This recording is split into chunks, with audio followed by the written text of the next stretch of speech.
નમસ્કાર દર્શક મિત્રો, કરંટ ટોપિકમાં હું પીનલ આપ સૌનું સ્વાગત કરું છું. આજે કરંટ ટોપિકમાં વાત કરીશું એક એવા કાર્યક્રમની કે જે કાર્યક્રમ હવે ગુજરાતનું ગૌરવ બન્યું છે. વાત કરીએ ગુજરાતની ધરતીની, તો જે ધરતી પર શૌર્યના લોહીથી ઇતિહાસ લખાયો છે, જ્યાંની હવામાં દેશભક્તિની મહેક છે, એવા જ ગુજરાતમાં 18 વર્ષથી યોજાય છે એક એવો કાર્યક્રમ કે જે કાર્યક્રમમાં શહીદોને યાદ કરવામાં આવે છે. ન માત્ર યાદ, પરંતુ આ શહીદોને ખરા અર્થમાં શ્રદ્ધાંજલિ આપતો એવો કાર્યક્રમ વીરાંજલિ કાર્યક્રમ યોજવામાં આવે છે. વીરાંજલિ આ કાર્યક્રમ 18 વર્ષથી યોજાઈ રહ્યો છે અને વીરાંજલિ સમિતિ અને સાથે જીટીપીએલ દ્વારા આ કાર્યક્રમનું આયોજન દર વર્ષે કરવામાં આવે છે અને દર વર્ષે આ કાર્યક્રમની સફળતાને જોતા આ કાર્યક્રમ ઘણા બધા મુકામને હાંસલ કરી રહ્યો છે. વાત આ કાર્યક્રમની કરીએ તો એવું કહી શકાય છે કે આ કાર્યક્રમમાં આ વખતે જ્યારે ખાસ વંદે માતરમ ગીતને 150 વર્ષ પૂર્ણ થઈ રહ્યા છે, ત્યારે આ કાર્યક્રમમાં કંઈક અલગ અને વધુ ખાસ જોવા મળવાનું છે. 23 માર્ચ કે જેને શહીદ દિન તરીકે ઉજવાય છે ને એ જ દિવસે આ કાર્યક્રમમાં તમામ જે શહીદો છે, જે આપણા એવા જવાનો, વીર જવાનો કે જેમને દેશની સુરક્ષા માટે પોતાનું યોગદાન આપ્યું છે, એમની આ કથાને, એમની એ વાર્તાને એક અલગ જ શૈલીમાં રજૂ કરતો આ કાર્યક્રમ શું છે અને કઈ રીતે ખાસ છે, કઈ રીતે આ કાર્યક્રમમાં વધુમાં વધુ યુવાનો જોડાઈ રહ્યા છે, તેના વિશે વાત કરવા માટે મારી સાથે અહીંયા જોડાઈ રહ્યા છે આ ગૌરવવંતા કાર્યક્રમ વિશે વાત કરવા કે હાસ્ય અને જ્ઞાનના એવા સમન્વય છે એવા માયાભાઈ અહીર, અને તેમની સાથે છે શબ્દોના જાદુગર એવા સાંઈરામ દવે અને જાદુઈ અવાજ ધરાવનાર અલ્પાબેન પટેલ. આપ સૌનું સ્વાગત છે. Welcome to the show. શરૂઆત કરી સાંઈરામજી આપની સાથે. આ કાર્યક્રમ વીરાંજલિ 2.5 જેને આ વખતે કહેવામાં આવી રહ્યું છે, આ કાર્યક્રમની શરૂઆત કેવી રીતે થઈ? ખાસ કરીને આપનું નામ આવે એટલે અમને લોક સાહિત્ય એવું સંભળાય, હાસ્યરસ એવું યાદ આવે. આપ કઈ રીતે આ કાર્યક્રમની સાથે જોડાયા અને કઈ રીતે શરૂઆત થઈ આ કાર્યક્રમની? જી 2007માં મારા પરમ મિત્ર પ્રદીપસિંહ વાઘેલા એના એક ભાઈબંધ કૃણાલભાઈએ એવી ટકોર કરી કે આજે 23 માર્ચ છે અને 23 માર્ચે ભગતસિંહ, સુખદેવ અને રાજગુરુને વર્ષો પહેલા આજના દિવસે ફાંસી આપવામાં આવી હતી, પણ ગુજરાતમાં કોઈને આ દિવસ યાદ પણ નથી. એટલે 5-10 મિત્રો બેઠા હતા, તો એને લાગી આવ્યું. એટલે પ્રદીપસિંહે કીધું કે આપણે શું કરી શકીએ? તો કોઈ ભાઈબંધને મોકલ્યો અને 3 ફોટા ભગતસિંહ, સુખદેવ અને રાજગુરુના લઈ અને વસ્ત્રાપુર લેક પાસે ફોટા રાખ્યા અને જાલતી પબ્લિકને વિનંતી કરી કે ભાઈ આજે ભગતસિંહ, સુખદેવ અને રાજગુરુની મૃત્યુ તિથિ છે, તો તમે આને પુષ્પહાર કરો. કોઈએ પુષ્પહાર કર્યા, કોઈએ વળી ના પાડી, અને ત્યાંથી લોકો બકરાણા પોતાને ગામ આવ્યા અને આવી રીતે પુષ્પાંજલિથી પહેલો કાર્યક્રમ શરૂ થયો. એટલું સામાન્ય હતું, બહુ સીધું. 15-20 મિત્રો આપણે કેમ બેઠા હોય અને વાત થાય, કોઈ માયાભાઈ મને એમ કે આ કોઈ યાદ નથી કરતું, અને મને એમ થાય કે હા તો આપણે આજે જ કરવું જોઈએ. તો હવે શું કરવું? તો કે આવતી વખતે આપણે કોશિશ કરીએ કે આપણે યુવાનોને ભેગા કરીએ. એટલે બીજા વર્ષે કબડ્ડીની સ્પર્ધા રાખી બકરાણા પ્રદીપસિંહ ગામમાં, અને વધારેમાં વધારે યુવાનો સ્પોર્ટ્સ માટે વોલીબોલ. અને એમાં શરત એવી રાખી કે કબડ્ડી રમતા રમતા તમારે હુતું તું તું તું નહીં બોલવાનું, ભગતસિંહ ભગતસિંહ ભગતસિંહ ભગતસિંહ બોલવાનું. તમારે કોઈ પણ એક ક્રાંતિકારીનું નામ લેવાનું. આનું હું સાક્ષી રહ્યો. તો એમ કે તમારે કોઈ પણ, તમે સુભાષચંદ્ર બોઝ કે સાવરકર સાવરકર સાવરકર સાવરકર સાવરકર સાવરકર બોલતા બોલતા તમે કબડ્ડી રમો. એટલે યુવાનોમાં રમતા રમતા કેવી રીતે દેશભક્તિ આવે, યુવાનો જ ટાર્ગેટ હતા માત્ર. અને આ હેતુ વગરનું હેત છે, માત્ર દેશભક્તિની વાત કેવી રીતે પહોંચે? આ લોકો આ ક્રાંતિની વાતને ભૂલી ગયા. 2 વર્ષ કે 3 વર્ષ આવી રીતે કાર્યક્રમો ચાલે. અને પછી એમાં પ્રદીપસિંહ બાબુએ અમદાવાદના કલાકારોમાંથી યોગેશભાઈ ગઢવીને વિનંતી કરી કે આપણે રાતે ડાયરો કર્યો હોય તો થઈ જ જાય ને. એટલે આખી વીરરસની વાતો સાથે ડાયરો થયો. 2012 થી મારી ઘરે પ્રદીપસિંહ પહેલા આવ્યા અને એને મને હાસ્ય કલાકાર તરીકે મને આખું ગુજરાત ઓળખતું હતું. યસ, બિલકુલ. વીરાંજલિમાં મને આમંત્રણ આપ્યું કે તમે ભગતસિંહને પ્રેમ કરો છો. મારા ઘરે 800 પેજનું અભ્યુદય નામનું ભગતસિંહ ઉપરનું એક બહુ મોટું પુસ્તક પડ્યું. એ પુસ્તક જોઈને પ્રદીપસિંહ જૂના મિત્ર, એટલે આપને પહેલાથી જ આ એક દેશભક્તિની અલગથી ભાવના મનમાં આવી છે, પણ મને કઈ મંચ નહોતું મળતું, કારણ કે હું હાસ્ય કલાકાર તરીકે મારી લીટી લોકોને વધારે પસંદ હતી. તો મારે દેશભક્તિની વાત કરવા માટે કોઈના લગ્નમાં તો હું કઈ આ વાત કરી ન શકું કે ભગતસિંહને ફાંસી લાગી હતી, તો આ વાત મારે કરવી કે આનું મંચે હોવું જોઈએ. એટલે મને કે તમને આવડે છે ભગતસિંહની વાત? આવી વાત થયેલી. મેં કીધું ભાઈ હા, તો તમે બોલતા તો નથી. તો મેં કીધું બાપુ એના માટે મંચે હોવું જોઈએ ને, લોકો સાંભળવા તૈયાર હોવા જોઈએ ને. એટલે ઈ મેણું એને સ્વીકાર્યું. તો તમે 23મી માર્ચ આપણે એક ડાયરો કર્યો છે, બીજા ડાયરાથી તમે આવજો. એ વર્ષથી હું એમાં જોડાયો અને પછી મારી ગમતો વિષય હતો આ તો અલગ અલગ ક્રાંતિવીરોની વાત દર વર્ષે રજૂ થઈ.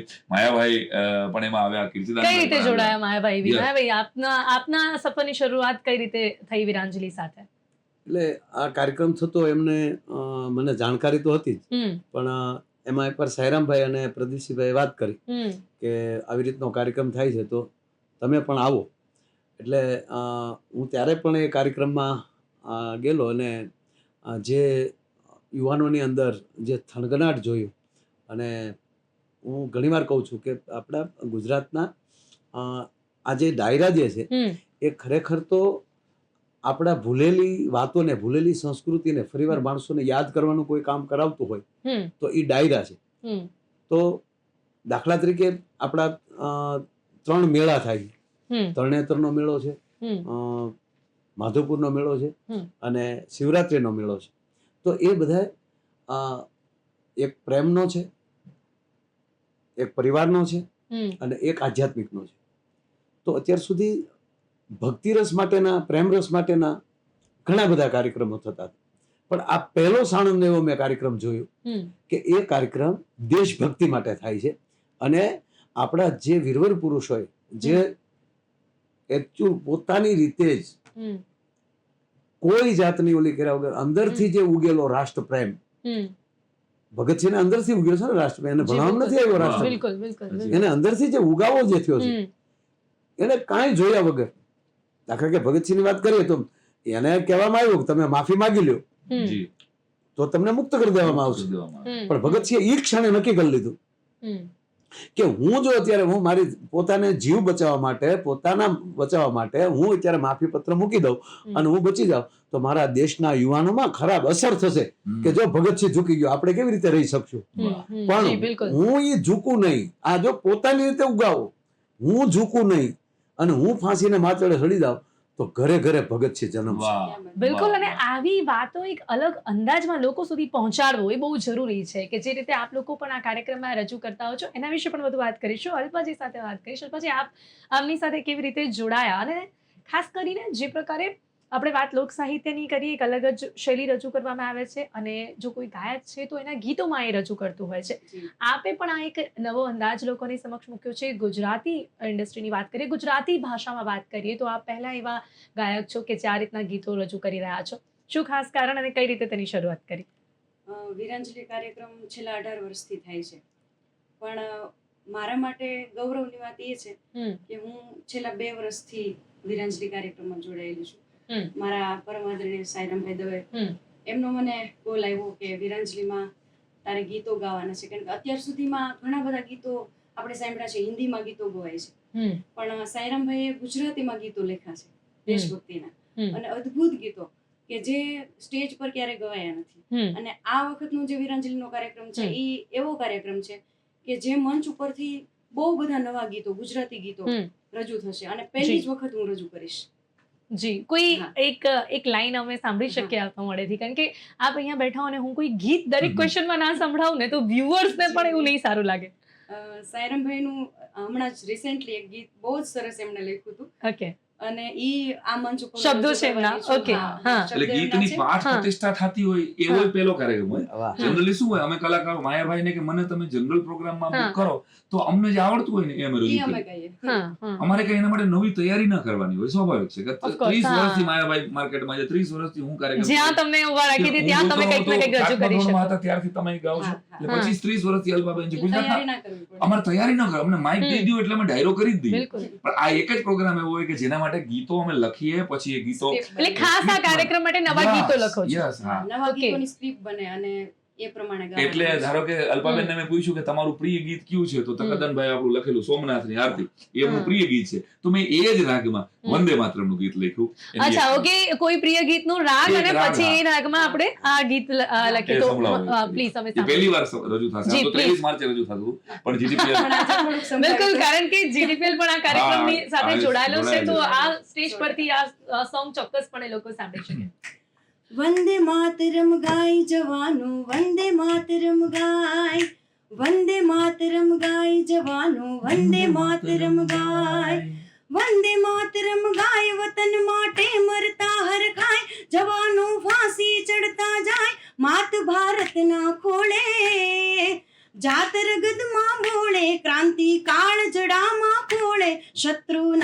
સપનાને રોળે સૂતાને ઢંઢોળે. વંદે માતરમ ગાય જવાનો, વંદે માતરમ ગાય, વંદે માતરમ ગાય જવાનો, વંદે માતરમ ગાય. ગ્રેટ. એટલે કહી શકાય છે કે આપના શબ્દો અને એમનો અવાજ જાદુ છે. અને આ સ્ટેજ પરથી આ વર્ષે મને લાગે છે કે ન માત્ર યુવાનો પણ દરેક વયના લોકોને આ કાર્યક્રમ ચોક્કસ આકર્ષિત કરશે. આ પ્રકારના ગીતો હશે, આ પ્રકારની વાર્તાઓ હશે ને સાહેબજી. એના સિવાય છે ને આ કાર્યક્રમ વિશે મને એક વાત એટલી ખબર છે કે આપ દર વર્ષે કંઈક કોઈ પણ એક નવું કેરેક્ટર, જેમ કે આપણે ઘણા બધા, જેમ કે જો આપણે વાત ભગતસિંહજીની કરીએ, ચંદ્રશેખર આઝાદની કરીએ, સુખદેવજીની કરીએ, તો એ બધાને આપણે ઓળખીએ છીએ. ઘણી બધી ફિલ્મો પણ એમના ઉપર બની છે. પણ છે ને એ સમયે ઘણા એવા હિડન હીરોઝ હતા જી. કે જેમના વિશે લોકોને નથી ખબર હોતી. ઘણા એવા ડિરેક્ટર્સ આવે છે કે જે ઘણી વખત આવી કંઈક મૂવીઝ બનાવે છે કે જેના વિશે લોકોને ખબર પડે છે. પણ આપના કાર્યક્રમ થકી પણ એવું હોય છે કે એવા હિડન હીરો વિશેષ પણ આપ લોકોને જણાવતા હોવ છો. કયા કયા એવા અત્યાર સુધી જણાવે છે? જેમ કે લાસ્ટ યર કદાચ જો મને યાદ છે, કોઈ લેડી હતા, નીરા આર્યા, એમના વિશે આપે જણાવ્યું. સુભાષચંદ્ર બોઝની તો એ કઈ રીતે રિસર્ચ થતું હોય છે અને એ ખાસ કેમ? એટલે હું એમ કહી શકું કે વીરાંજલિ નું રિસર્ચ આખું વર્ષ ચાલે. ઓકે. આજે 23 માર્ચે આ પૂરું થશે એટલે મારું વીરાંજલિ 3.0 નું રિસર્ચ બીજા દિવસથી શરૂ થશે. કારણ કે એમાં બહુ બધા લોકો મને મદદ કરતા હોય. કેટલા બધા લોકો હવે તો મને સામેથી એના પુસ્તકો મોકલાવે છે કે તમે આ વાત કરો. દેશભક્ત લોકોનો દુકાળ નથી આપણા દેશ. જી બિલકુલ. તો એવા સારા સારા લોકો પણ મને મળે, સારી સારી વાતો મળે છે. હવે સાઉથના તો કે એક પણ ક્રાંતિવીરોની વાત આપણને ખબર જ નથી. આપણે ગુજરાતમાં છીએ તો માયાભાઈ, અહીંયા આપણે ચારણ કોમ્યુનિટી જે કવિતા અને કલા સાથે જોડાયેલી છે. ભીખુદાનભાઈનું નામ યાદ આવે અમને, હેમુભાઈનું નામ યાદ આવે, નાનસ્વામીનું નામ યાદ આવે. તો ચારણ એટલે કલાકાર જ હોય, કલાનો ઉપાસક હોય, શક્તિનો ઉપાસક હોય. તો આ વખતે હું જે વાત કરી રહ્યો છું કે રાજસ્થાનનો એક એવો ચારણ પરિવાર કે જેને ક્રાંતિ ગાથામાં પોતાના આખા પરિવારને જોડી દીધો, એવા કૃષ્ણસિંહજી બારહટ. એને રાજસ્થાનમાં સિંહ પણ કહેવાય. ક્ષત્રિયો જેમ સિંહ લગાડે એમ ત્યાં ચારણો પણ સિંહ લગાડે. તો કૃષ્ણસિંહજી બારહટ દયાનંદ સરસ્વતીને મળેલા. એણે દયાનંદ સરસ્વતીને લીધે, આર્ય સમાજના સંસ્કારોને લીધે એણે પોતાના દીકરા કેસરીસિંહજીને રાષ્ટ્રની આ ચેતનામાં જોડવાનું આહવાન કર્યું અને એણે કવિતાઓ લખી અને પોતાના રાજા ફતેહમલસિંહજી, જે અંગ્રેજની દિલ્હીના દરબારમાં બધા જ રાજાઓને બોલાવેલા એડવર્ડને સલામ કરવા માટે. અને ત્યારે કેસરીસિંહજીને ખબર પડી કે મારો રાજા જો એમાં જાય તો મેવાડનો રાણો નીમો કહેવાય. એટલે એને ચેતાવણીરા ચંગુઠિયા એવા 13 સોરઠા લખ્યા. 13 સોરઠા લખી અને રાજા તો ટ્રેનમાં નીકળી ગયા હતા, કારણ કે અંગ્રેજોનું બહુ પ્રેશર હતું કે બધા જ રાજાએ ફરજિયાત અહીંયા હાજર રહેવાનું છે. આ બનેલી ફેક્ટ ફાઇલ કહું છું, અમારા ઘરની વાત. હવે રાજા જો ન જાય તો સલ્તનત ઉપર તકલીફ પડે એવું હતું, એટલે જવું તો પડે જ, બધા જ જઈ રહ્યા છે. અને આને ખાલી કેસરીસિંહજીએ પોતાની કલમ થકી, હવે પહોંચી શકાય એવું નહીં, મીડિયા હતું નહીં કે ફોનમાં વાત કરી દે અને રોકી દે, આવું તો કઈ હતું નહીં. ત્યારે 13 દુહાઓ સોરઠા લખીને મોકલ્યા. અડધે પહોંચી ગયા છે, ઉદયપુરથી નીકળી ગયા છે રાજા ફતેહમલસિંહ, અને એને સોરઠા વાંચ્યા અને આંખમાં જલજલી આવી ગયા કે હા મારા ચારણે. એમાં એનો ખાલી મારવાડીનો અનુવાદ એવો હતો કે તું મેવાડનું સંતાન છો, તું રાણાનો વંશજ છો અને તું સૂરજ છો, રાજપૂતોનો સૂરજ છો, અને તું ખિતાબ લેવા જાય છે, ઇલકાબ લેવા જાય છે, એ તો તારો કહેવાય. સૂરજ કોઈ દી તારો લેવા ન જાય. આવો એક દુહોવાનો અર્થ છે. અને હળવાડા બેઠા થઈ ગયા કે હવે હું નીકળી ગયો છું પણ હવે જઈશ નહીં. ફતેહમલજી દિલ્હી ગયા અને ઉતરી અને ઘોડાગાડીમાં બીજી રીતે ગમે એમ કરીને એ પાછા રિટર્ન રાજસ્થાન આવી ગયા. તો એ માત્ર ને માત્ર કેસરીસિંહજી બારહટના દુહાને લીધે એક રાજા અંગ્રેજોને કુર્નિશ બજાવવામાંથી બહાર રહી જાય આવું. અને પછી તો એને વીર ભારત સેના સભા બનાવી કેસરીસિંહજીએ અને રાજપૂતો અને ચારણોને ભેગા કરીને જગાડ્યા. પોતાનો દીકરો 21 વર્ષનો પ્રતાપસિંહજી બારહટ, અને અંગ્રેજોને ખબર હતી કે કેસરીસિંહજીની કલમને જો રોકવામાં નહીં આવે તો કેસરીસિંહજી ક્રાંતિ કરી દેશે. એટલે ગમે એમ કરીને એકાદ મર્ડર કેસમાં ફસાવી અને કેસરીસિંહજીને કાળા પાણીની સજા આપવામાં આવી માયાભાઈ. અને કાળા પાણીની સજા એ સમય નિયમ એવો હતો કે 40 વર્ષથી નીચેનાને થાય ને તો આંદોલન મોકલવામાં આવે, પણ 40 વર્ષના ઉપરનાને કોઈને કાળા પાણીની સજા થાય તો એને લોકલ જેલમાં, એટલે કોટાની જેલમાં રાખવામાં આવે, કારણ કે ઉંમરલાયક હતા. હવે એમના દીકરા પ્રતાપસિંહે નક્કી કર્યું કે મારા પિતા જેલમાંથી મુક્ત થશે ને તો હું લગ્ન કરીશ. ત્યારે તો બાળ વિવાહ થઈ જતા. અને અંગ્રેજોએ કેટલું બધું પ્રેશર કર્યું પ્રતાપસિંહ ઉપર તો પણ કે હું તારા પિતાને મળવા લઈ જાઉં, જો તું કહી દે તારી સાથે કોણ હતા, એટલે કે હા મને પિતાને મળવા લઈ જાઓ પછી હું કહું. તો પ્રતાપસિંહ 21 વર્ષનો ચારણ રાજસ્થાનનો એ મળવા જાય છે અને ત્યારે કોઈએ કીધું કેસરીસિંહ તમારો દીકરો મળવા અંગ્રેજ લઈને આવે છે, એટલે કે નક્કી એને બધું કહી દીધું હશે. અને ત્યારે જેલની અંદર કેસરીસિંહજી પોતાના દીકરા પ્રતાપસિંહને એમ કહે છે કે તું મને મળવા આવ્યો છો એટલે તે બીજા ક્રાંતિકારીઓના નામ કહી દીધા કે પિતાશ્રી તમને તમારા લોહી પર ભરોસો હા નથી, હા વાહ વાહ. તને તારા લોહી પર ભરોસો નથી તમને? તો કે ના ભરોસો જ છે. અને કેસરીસિંહના શબ્દો સાંભળજો પોતાના દીકરા માટે કે જો તે કહી દીધા હશે ને તો યાદ રાખજે અંગ્રેજ તો તને છોડી દેશે પણ હું તને બહાર નીકળીને ગોળી મારું. વાહ. હા હા ક્યાં બધું. વાહ વાહ વાહ. અને એ પોતે કે પિતાજી હું કોઈ દી કહું આ તો મફતમાં તમને મળવાનો મોકો હતો ને એટલે અંગ્રેજોને કીધું મને મારા પિતાશ્રીને મળાવીશું. જેલમાંથી મળાય તો જાય. પોતાની માને વિનંતી કરી. આ કેસરીસિંહ પ્રતાપસિંહજીને કીધું તારી માં બીમાર છે એને તો મળી લે, તો એને મળવા જાય છે. અને તોય નામ નથી લેતા. ત્યારે લેવિંગ્ટન નામનો એક અંગ્રેજ અધિકારી થાકી જાય કે યાર તું નામ કેમ નથી લેતો, તું તો આઝાદ થઈ જાય, તને હું બધા જ કેસમાંથી મુક્તિ આપી દઉં. ત્યારે એમ કે મારી માં મરી જાય તો ભલે મરી જતી પણ માં ભારતીને આંખમાં આંસુ આવશે ને તો હું એક ચારણ તરીકે મારી જાતને કોઈ દી માફ નહીં કરી શકું. વાહ, વાહ. શું અને વાત છે, આ શું પ્રતાપસિંહ, વાત છે. આ કેસરીસિંહ બારહટ જે આટલી વાત નહીં પોતાના દીકરાને તો માયાભાઈ કોઈ પણ માણસ ક્રાંતિમાં જોડે બાપની પગલે પગલે દીકરો વયો જાય આ તો હજી સમજાય એવું છે. પોતાના જમાઈ ઈશ્વરદાન આસિયાને બોલાવીને એમ કહે કે તારા રક્તથી માં ભારતીની કપાળ ઉપર જો તિલક થતું હોય તો ભલે થાય, મારી દીકરી વિધવા થશે એ મને મંજૂર છે.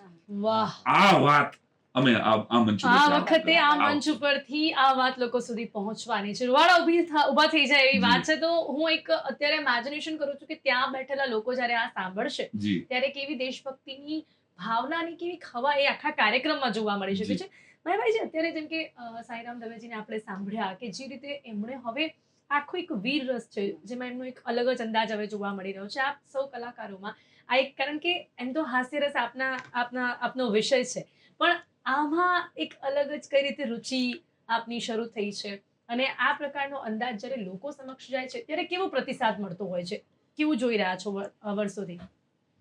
કોઈ પણ કલાકાર હોય ને હમ એની અંદર જ્યાં સુધી વીરરસ ના આવે હમ. અથવા તો રાષ્ટ્રપ્રેમ ના આવે હમ એવું બને જ નહીં. હમ. કારણ કે એ કંઈ ને કંઈ, હમ. દાખલા કે હું તમને મેઘાણીની વાત કરું તો હમ.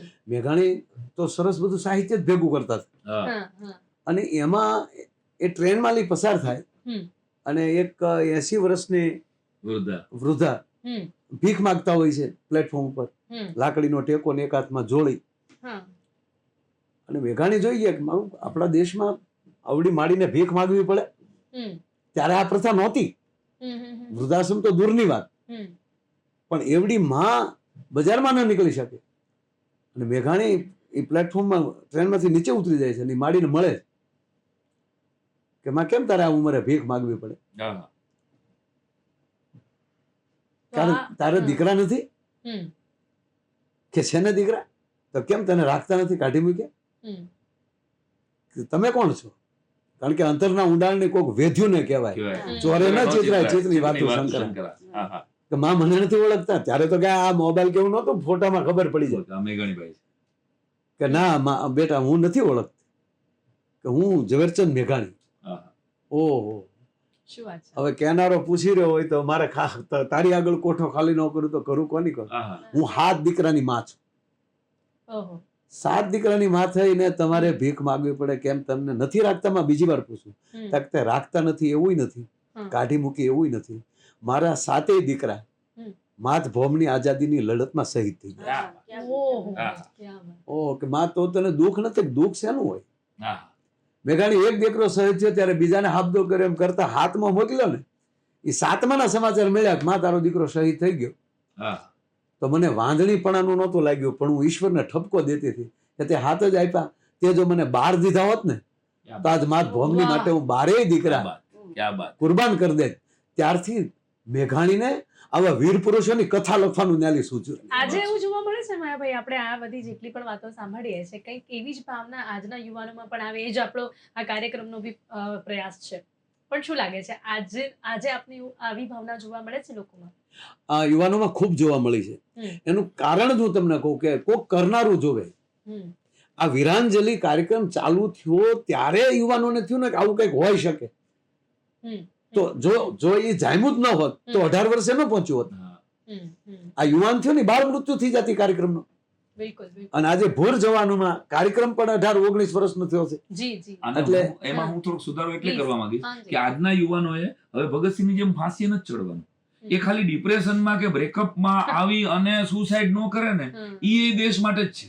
એ જીવે ને સરસ નિર્વ્યસની રીતે એ જીવે તો એ હવે ઝાંસીની રાણીની જેમ દીકરીએ ઘોડે નથી ચડવાનું. એ હિમાદાસ જેમ મેડલ માટે દોડે છે એમ દોડવાનું છે. હવે સાહેબ, નવા નવા સ્ટાર્ટઅપ કરવાના છે. એ સાહેબ, દેશ એ સુધી. કરતા બિલકુલ કહું, બિલકુલ. હવે એ તો કરતા કહું, સરળ છે આ દેશભક્તિ. કારણ કે- માત્ર એક સારા નાગરિક બની શકીએ એ પણ દેશભક્તિ જ છે. આ કાર્યક્રમના 3 કાર્યક્રમનો હું સાક્ષી રહ્યો છું. જી 3 કાર્યક્રમમાં જ હું એનો વક્તા છું. હા. બાકીના 15 કાર્યક્રમનો તો હું શ્રોતા છું એ એનો. પોતે આવે છે શ્રોતા તરીકે માયાભાઈ. અને શું એક વાત છે? તો આપની તો શ્રોતા જ Yes, કરતા સુખી એક સફળ. શ્રોતા તરીકે હું એમ કહી શકું હા. કે આવા કાર્યક્રમો યુવાનોને રાષ્ટ્રપ્રેમમાં તો લઈ જાય છે, હમ. પણ હું સાચી ઠોકીને કહું કે નાના મોટાનો ભેદ તૂટી જાય છે, હમ. જ્ઞાતિવાદ વયો જાય છે. હમ. અને જ્ઞાતિવાદ જો વયો જાય હમ. અને બધાયમાં જો આ રાષ્ટ્રપ્રેમ ભેગો થાય તો સારે જહાં છે અચ્છા હિન્દુસ્તાન હા. અમારા તો જ ઈ બની શકે. શું અને વાત છે? અત્યાર સુધીના સાયરામભાઈ કાર્યક્રમો ખૂબ કર્યા, પણ એ દરેક કાર્યક્રમમાં વાહ વાહ હતી. હમ. આ એક કાર્યક્રમ એવો છે કે એમાં આહકારો નીકળે. શું વાત છે? બહુ જ સાચી તો વાત છે. વાહથી હવે- યા સુધી પહોંચાડનારો કોઈ કાર્યક્રમ હોય તો આ વિરાંજલિનો કાર્યક્રમ. જી બિલકુલ ને ચોક્કસપણે એક કાર્યક્રમમાં આવું જ આપણે જોઈ જ રહ્યા છે. એક સ્તરથી બીજા સ્તર પર પહોંચતો આ કાર્યક્રમ આપણને જોવા મળી રહ્યો છે. અલ્પમનજી, આપણે શહીદોની વાત કરીએ છીએ ને ત્યારે એક મહિલા તરીકે મહિલાઓના યોગદાન વિશે શું કહેશો આપ? જેમ કે હમણાં ઝાંસી કી રાનીને યાદ કર્યા, એવા એ સમયમાં પણ આપણે જોતા હતા કે દેશભક્તિની આ લડાઈ ન માત્ર એવું છે કે પુરુષોએ લડે છે, હા, ત્યારની મહિલાઓએ પણ લડી છે. 100%. આપ એમને કઈ રીતે યાદ કરો છો ને આપના કોઈ ગીતમાં એમના બલિદાનની કોઈ વાત? વીરાંજલીના સ્ટેજ ઉપરથી હા. દુર્ગા ભાભી, હા. ઝાંસીની રાણી, હમ. ઘણી બધી એવી મહિલાઓ છે જેને આપણે યાદ કરીએ છીએ જી બિલકુલ. અને એમના બલિદાનોને યાદ કરીએ છીએ. હમ. ઘણી બધી એવી વાતો છુપાયેલી છે હમ. જે યુવાનો સુધી નથી પહોંચી. હમ. અને ઘણી એવી વાતો છે મને પણ ખબર નહોતી. વીરાંજલીના બિલકુલ. સ્ટેજ ઉપરથી મને ખબર પડી. હમ. માયાભાઈ હમણાં વાત કરી, સાયરામભાઈ વાત કરી, આવી વાતો સાંભળીને હું પોતે રડેલી છું. હમ. ગયા વર્ષે હું 2 વર્ષથી આ કાર્યક્રમમાં જોડાયેલી છું. તો એવી જ રીતે સામે કેટલી બધી પબ્લિક છે જે અમુક વાતો, અમુક એવા સીન જોવે તો એમને પણ રડવું આવે છે, અને રડેલા મેં જોયેલા છે. અને વાત કરી ઝાંસીની રાણીની, હા. તો ઘણા બધા હિન્દી ગીતો એમના માટે ગવાયા છે અને લખાયા પણ છે. હમ. પણ ઝાંસી માટેનું એક સપાખરું સાયરામભાઈએ લખ્યું છે, અને એ જી, પણ please. ગુજરાતીમાં. હાજી. એ આ મંચ પરથી હું રજૂ કરવાની છું અને પહેલી વખત હું રજૂ કરીશ લાઈવમાં. અમે અત્યારે સાંભળી શકીએ છીએ. જરૂર. પ્લીઝ. હા. મહારાણી લખમીની સુણો વીર તક હાણી, કેવી શાણી એગો રાણી ઝાંસી વાડી, જેનું નામ તાણી એણે તેગ ગોરાઓના માપી લીધા પાણી, માણી નહીં મોજ વાણી અંગારાનું કામ. મહારાણી લખમીની સુણો વીર તક હાણી, કેવી શાણી એગો રાણી ઝાંસી વાડી, જેનું નામ તાણી એણે તેગ ગોરાઓના માપી લીધા પાણી, માણી નહીં મોજ વાણી અંગારાનું કામ. કાશીમાં પ્રકાશી મનુ રમે હાસી હાસી, કેવી મણી કરણી કાતો કદી નાસી નામે દાન, મોરો પંથે દેશ પ્રેમ ભૈરો ઠાસી ઠાસી, મનુ ભાસી જાસી યુદ્ધમાં જે સિંહણ સમાન. વાહ વાહ વાહ વાહ વાહ, ક્યા વાત હે.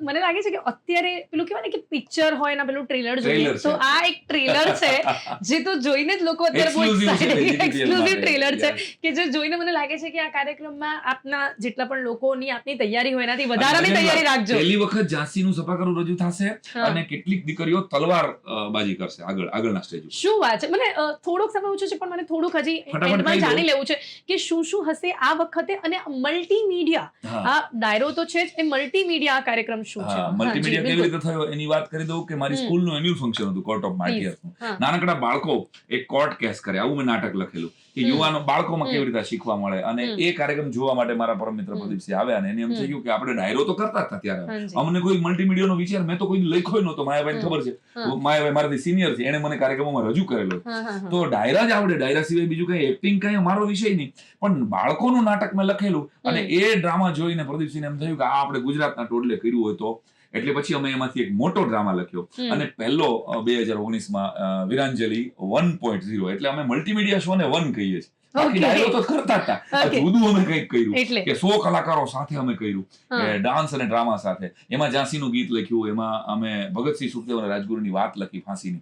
તો એટલે થયું. પછી 1.5 એટલે એમાં મ્યુઝિકલ કર્યું અમે કીર્તિદાનભાઈની સાથે કે દેશભક્તિના ગુજરાતી ગીતો કેવી રીતે રહી શકાય, હિન્દી ગુજરાતી mix જી સાથે. જી જી જી અને પછી અમે 2.0 અગેન બીજો મલ્ટીમીડિયા શો કર્યો, જેમાં નીરા આર્ય, સુભાષચંદ્ર બોઝની સ્પાય. આ વખતે જે રાજભા ગઢવી એ પોતે એની જ એક બીજી સ્પાય સરસ્વતી રાજામણીની વાત કરવાના છે. બહુ સરસ વાત છે એ પણ. એ હું ખોલતો નથી એના માટે 23 માર્ચે જી તમારે ત્યાં આવવું બિલકુલ પડશે. બિલકુલ બિલકુલ અને- યુવાનોને આમંત્રણ આપી અને દેશો જી ભગતસિંહનો રાહડો કીર્તિદાનભાઈ ગાવાના છે. અને ત્યાં સામે તલવારબાજી મેયર રાસની મંડળી રજૂ શું કરશે. વાત છે, શું વાત છે. એટલે આ અમારું આ વખતેનું આકર્ષણ છે. હા. દર વર્ષે કંઈક જુદું થાય અને ઓડિયન્સ એનું જ હોય છે. આખા ગુજરાતમાંથી કોઈ એક કાર્યક્રમમાં ક્રાઉડ આવતું હોય, કચ્છમાંથી બસ ભરાઈને આવે, વાપી, વલસાડ, વેરાવળ, માંગરોળ, જી. જુનાગઢ, ત્યાંથી દેશભક્ત લોકો, મારા એવા મિત્રો છે મને દરેક જિલ્લામાં મળે કે અમે તમારા વિરાંજલીમાં જ ખાલી આવીએ જી, છીએ. તો એક બિલકુલ. આખું નક્કી કરેલું ક્રાઉડ છે. જી આનો અમને રાજીપો છે. આ બધાને આ જી જી કાર્યક્રમમાં જી જી સાણંદ જી પધારવાનું બિલકુલ નિમંત્રણ બિલકુલ. પાઠવું. અને હવે અંતમાં હું તો મારું સમિંગ અપ કરીશ, પણ આપે કંઈક એવું જે આ આપની શૈલીથી રજૂ કરવાના છે, આપના ત્રણેયની સાથે આ કાર્યક્રમને આપણે કસુંબીનો રંગ. સમાપ્ત કરીશું પ્લીઝ. એવી જનની ના હૈયામાં પોઢંતા પોઢંતા પીધો કસુંબીનો રંગ. ઓ રાજ્ય અમે પીધો કસુંબીનો રંગ. ઓલા ધોલા ધાવણ કેરી ધારાએ ધારાએ પામ્યો કસુંબીનો રંગ. ઓ રાજ મને લાગ્યો, ઓ રાજ મને લાગ્યો, ઓ રાજ મને લાગ્યો કસુંબીનો રંગ. તો બસ આવા જ ગીતો, આવી જ શૈલી તમને જોવા મળશે આ કાર્યક્રમમાં. તો ત્રણેય મહાનુભાવોએ આપને આમંત્રણ તો આપ્યું છે ને ચોક્કસપણે બધા જ યુવાનો નહીં પરંતુ બધા જ લોકો મને લાગે છે આ કાર્યક્રમમાં ઉપસ્થિત રહેશે. આપ લોકો વધારે જ લોકોની તૈયારી રાખજો. જી. આપ સૌ મારી સાથે જોડાયા તે બદલ આપનો ખૂબ ખૂબ આભાર. થેન્ક યુ ધન્યવાદ. So much. વંદે માતરમ. વિરાંજલી ડાયરો 2.5 યોજાઈ રહ્યો છે આપણા અમદાવાદમાં, સાણંદમાં. અને હવે આ કાર્યક્રમમાં આપને ક્યાં ઉપસ્થિત રહેવાનું છે તેના વિશે પણ જણાવ્યું છે અને સાથે જ એક ટ્રેલર પણ આપને જણાવી દીધું છે કે આ કાર્યક્રમ કેવું રહેવાનું છે. ફરી એક વખત GTPL દ્વારા પણ આપ સૌને આમંત્રણ આપું છું. ત્યારે આ કાર્યક્રમમાં બસ આટલું જ. ફરીથી મળીશું. રજા આપશો. નમસ્કાર.